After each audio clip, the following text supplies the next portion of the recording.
Hej! Jag heter Pernilla och du är hjärtligt välkommen till min kanal, Mitt liv i mitt hus. Att städa är ju någonting som kanske inte är så roligt, men någonting som man ändå måste göra. Och förutom att det inte är så roligt så kan det kännas som någonting som är väldigt stort och jobbigt och tar lång tid. Så att det är lätt att prioritera bort det. När det gäller andra sysslor i hemmet, som till exempel att tvätta, diska, laga mat, då måste man göra. Annars så får man ju inga rena kläder och ingen mat eller några rena tallrikar att äta på. Men städningen är ju inte måste på samma sätt. Och därför är det så lätt att hoppa över den om den känns för jobbig.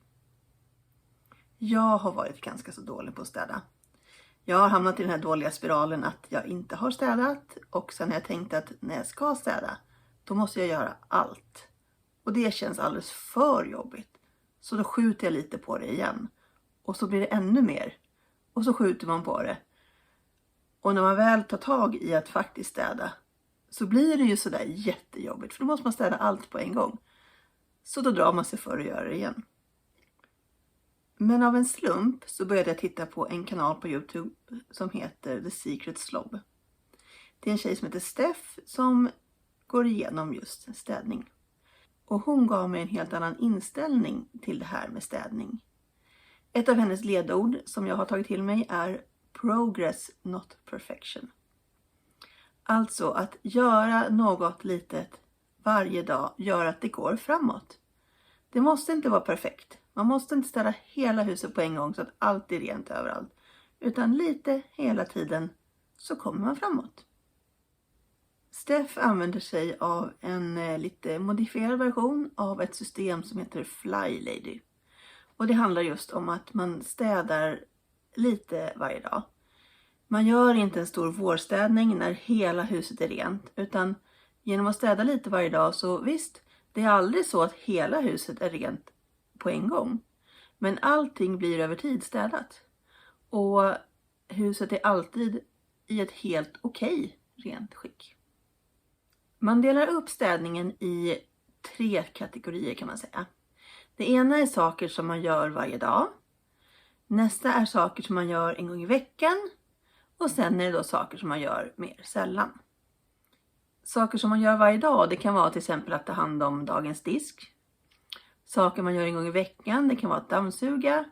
Och saker man gör mer sällan, det kan vara till exempel att tvätta fönster. Jag har en tanke om att göra fler avsnitt om städning. Men just idag så tänkte jag prata om just veckostädningen. Saker som man gör en gång i veckan. Och här missade jag att säga att jag tar ju alltså inte hela veckostädningen heller på en och samma dag. Utan även den sprider jag ut över flera dagar. Så att det inte känns för jobbigt. Utan så att jag faktiskt gör den. Utspridd över några dagar.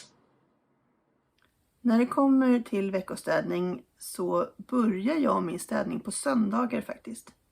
För jag tycker så här att på helgen då ska man kunna få det slappt och ta det lugnt och göra vad man vill.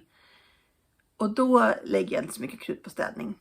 Men just på söndagskvällen, då tänker jag att då är det praktiskt att plocka undan saker som man har blivit kvar efter vad man har gjort under helgen. Och få lite ordning inför arbetsveckan. Det här är väldigt typiskt för hur det ser ut på mitt vardagsrumsbord på söndagskvällar när mina barn har åkt till sin pappa. Så här är inte jag så sugen på att ha det i 2 veckor nu. Utan jag vill städa så att jag kan ha det rent och fint och så att jag kan nyttja bordet.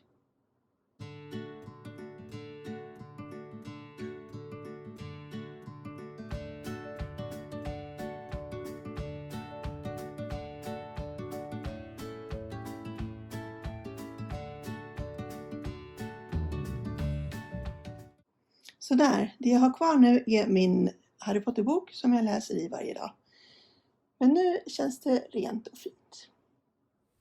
På måndagar sen, då tar jag och dammar. Och eftersom jag då plockade undan alla grejer på söndagen så är det ganska så lätt att damma. För på bara en dag så är det inte så mycket saker som hinner komma fram och lägga sig på bord och bänkar. Och jag ställer mig inte på några stolar och dammar ovanpå höga skåp och sånt. Utan jag dammar sånt som jag kommer åt enkelt när jag bara står på golvet. När jag dammar så använder jag en sån här ganska så tunn disktrasa. som jag viker till en sån här fjärdedel. Det tycker jag är praktiskt, för då kan jag vika om den ganska många gånger när den blir full av damm innan jag behöver gå och skölja den.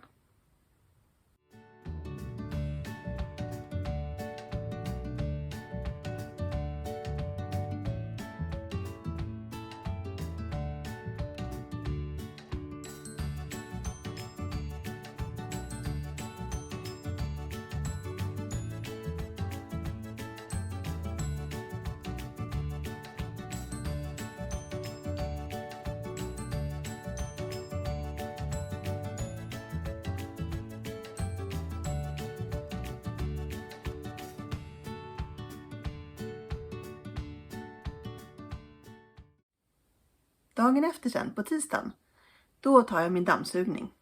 Och om det är så att jag tycker att det behövs lite extra dammsugning så tar jag ett varv till på fredagar. Det beror lite på. Det beror på om jag är själv eller om barnen är här. Det beror på om jag har haft hundbesök eller inte. Så det får bli lite som det blir. Men tisdagar alltid och fredagar ibland lite extra.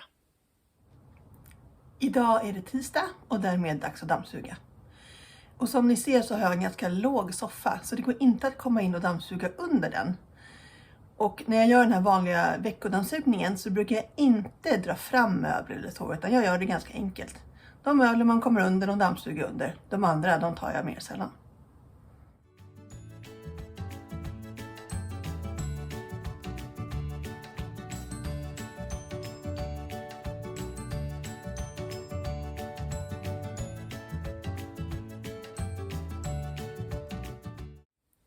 Och förutom då att ha satt upp de här dagarna, vad jag ska städa vilken dag, så gäller det att ändå få det gjort. Jag jobbar ganska så mycket hemifrån. Och om jag jobbar hemifrån, då passar jag på att göra städningen på lunchen. För har jag då suttit still hela förmiddagen och jobbat, så vill man ju vid lunch röra lite på sig. För att komma igång lite. Och istället då för att gå ut och ta en promenad, som ju i och för sig också kan vara trevligt, så passar jag på att ta de där 15-20 minuterna till dagens städning. För då får jag det gjort på köpet. Utan att jag behöver lägga tid på det på kvällen. Så när jag har jobbat klart, då har liksom städningen redan skött sig själv, känns det nästan som. Ja, jag hoppas att det här gav lite inspiration till dig så att du kan få igång städningen om du inte redan har bra rutiner på det. Jag hoppas att du har det bra. Tjingeling!